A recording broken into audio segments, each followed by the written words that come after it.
The winter wind howled through the streets of Baton Rouge as Senator John Kennedy quietly pulled his coat tighter and stepped out of his black sedan. He had told no one where he was going that night, and no aides, no cameras, no press, just him. It was nearly midnight when he decided to visit one of his family's old grocery stores, the same chain he'd once helped manage before politics had taken over his life. The lights inside were dim, a faint glow flickering through the frosted glass doors. He didn't expect to find anyone there. The store should have been closed hours ago. But as he stepped inside, his boots echoing softly across the tile floor, he froze. In aisle 4, next to the cleaning supplies, someone was kneeling on the ground, a mop lay tipped over beside them, and a faint, broken sob cut through the silence. It was the janitor, an older man with gray in his beard and rough, calloused hands. His name tag read Sam. Kennedy hesitated, unsure whether to speak or leave quietly,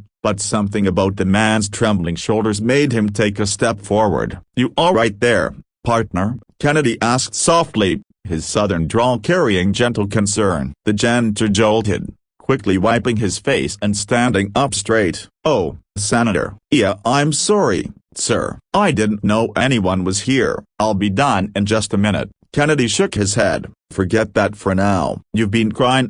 Talk to me. What's going on?" Sam's lips quivered as he tried to form words, but the weight of whatever he was carrying broke through, and he sank back down onto the crate beside him. "It's my wife, sir. She's in the hospital. Cancer. The bills, they just keep coming. I've been trying to take double shifts."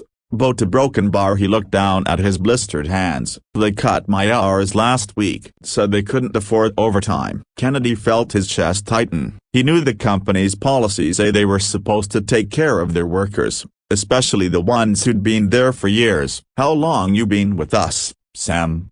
he asked quietly. 31 years, Sam said. "Started the year your father ran the place. Back then, he used to stop by and shake our hands himself. He said we were part of the family." He gave a bitter laugh through his tears. "But families don't forget each other like this." Kennedy sat beside him on the crate, the smell of cleaning solution hanging heavy in the air. "You're right," he said finally. "Families don't." Sam wiped his eyes again, embarrassed. "Please don't get anyone in trouble, Senator. I just needed a minute, that's all. I'll finish up." But Kennedy wasn't listening anymore. His mind was racing. He thought about how many times he'd driven by the stores, proud to see his name on the sign, "A. Kennedy's Market," without once stepping inside to see the people who made it run.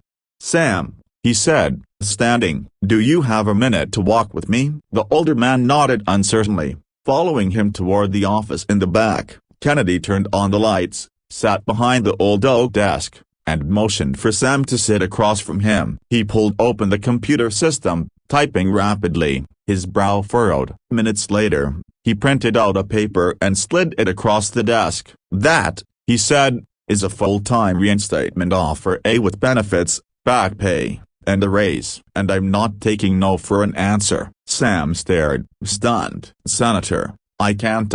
"You can," Kennedy said firmly. "And you will. But I need one thing from you." "What's that?" "Tell me everything that's wrong in this store, everything management hasn't been doing right." "I want to hear it from the man who cleans the floors, not the folks who sit in the offices." For the next 2 hours, Sam talked about the broken equipment that never got replaced, about the single mother who worked the night shift and couldn't afford daycare, about the way holiday bonuses had vanished without explanation. Kennedy listened, taking notes, every word carving deeper into his conscience. When Sam finally finished, Kennedy stood, placed a hand on his shoulder, and said quietly, "You just helped more people tonight than you'll ever know." The next morning, Kennedy returned with a team not of politicians, but of inspectors and auditors. The store's management was reviewed top to bottom. Within a week, policies were rewritten, wages adjusted, and health insurance reinstated for dozens of employees. But the story didn't end there. A few months later, Kennedy returned to the store again, this time in broad daylight. The shelves were stocked, the aisles bustling with customers, and laughter filled the air. Near the front, by the customer service desk, stood Sam, a clean uniform, shoulders straight, a spark in his tired eyes. Kennedy approached him with a smile. "How's your wife?" Sam's eyes welled up again, but this time with something brighter. "She's home, sir. The treatment's working. The insurance covered the rest." Kennedy nodded, his own voice thick. "Good. That's how it should be." The two men stood there in silence for a moment, the noise of the busy store fading into the background. Then Sam said softly, "You know, Senator, I used to think people like you didn't see us as the ones sweeping up after hours. But that night at Broken Bar you did." Kennedy looked at him, his expression humble and sincere. "Sam, that night I didn't come here to be a senator. I came as a man who'd forgotten what mattered most, and you reminded me." The cameras would later capture stories of the midnight visit, how a powerful man rediscovered his roots and changed the fate of an entire workforce. But for Kennedy, it wasn't about headlines or heroism. It was about the man on a quiet night, in a nearly empty store, finding the truth he'd long forgotten, that leadership means showing up when no one's watching. And as he left that day, he turned back one last time to see Sam waving from the entrance, mop in hand but smile wide, like a man who finally felt seen. Kennedy smiled back and whispered to himself, "That's the kind of America I believe in." At the end.